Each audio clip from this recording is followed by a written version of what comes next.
Jodak e gweng' mar Kitere e location mar Ragane sub-county Masuna West yuago medruok ma kwan mag ondiegi makoro onore kendo chamo ringre dhano ma oiki e kar iko ringre malichota kaachiel kod kuonde mamoko. Giwacho ni rem mar piny owacho e keto okenge makare mar iko e kar ikono achiel osemayogi kwe. Mae en kar iko kata kaburini malichota e sub-county Masuna West e kaunti ma Migori.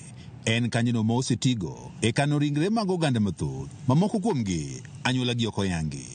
Osebedo kar resruok ne oganda mathoth maonge kod nyalo matero ringre joheragi nyaka pacho.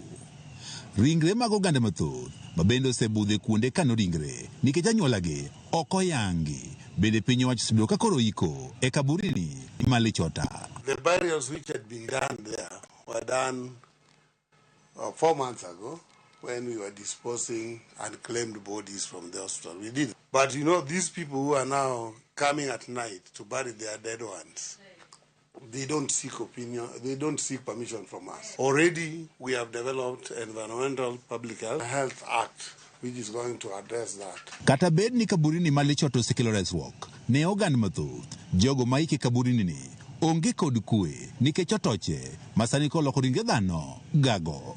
Jodak alwora ni bende koro onge kod kwe nikech otochegi machamo ringre dhano bende koro geto jambgi. Wanaozika maiti katika hii cemetery hawajafuata sheria nzuri, kwa sababu maiti wakati mwingine inatupwa tu ama wanachimba makaburi ambayo hajakuwa na kina kizuri sana. Burials are not being done during the day. That's why the graves are very shallow. So if we engage, we are going to engage the people around that place so that they can also help us, because we can only succeed when we move with these people as a team. Maya simojidago makitere moda kalwora makaburini koro daka onge kod kwe kabere kata jambgi bende koro toche koro chamo. Ondiegi tino wuok e gweng'wa ka masari og nus achiel ondiege ywak kendo gibiro nyaka mier. Gichamo rombe, gichamo diek kendo gibwogo ji. Tayari wanaanza kutembea mpaka kwa miji. Hatujakuwa na amani siku 3 ambazo zimepita.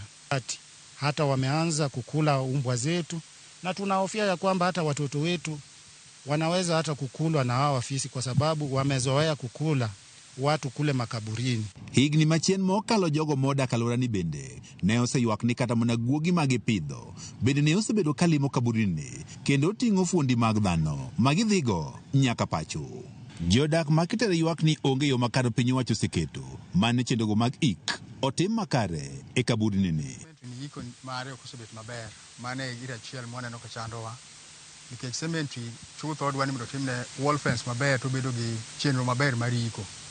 Mokwongo iko maka iko gima thany. Jatend migawo mar thieth e kaunti ma Migori Julius Awuor Nyerere wacho ni en adieri ne kaburini ni ok oseber ka itayo yono makare, kata kamano wane koro gintie kod chenro makare malose e yono mowinjore. Jomoko biro gotieno ka jokuoge to gikawo gikunyo bugni moko ma thech to gikawo bodies to gidrop kuondego.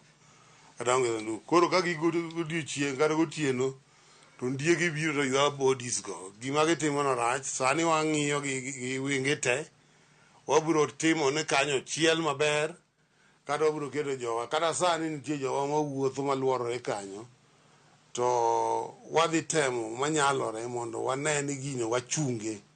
Nyerere wacho ni piny owacho mar kaunti ma Migori keto omenda tenge ma idhi tige keto chiel e alwora mar kaburini kendo keto arita e yo mowinjore. Waseyudo wachni kendo wabiro chielo kanyo kata waketo gate achiel ma ng'at madonjo kanyo to wang'eyo. Sani nikech ok ochiele ng'ato nyalo donjo gi kona moro amora.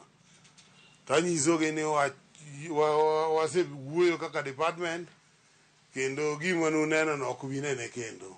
Nyaka sani kaburini malichota en pap mang'eyo kumochakego nyaka gikone ok yot. Kabende koro oganda chich ne nitie jogo bende koro iko joheragi ka piny owacho tok ong'eyo.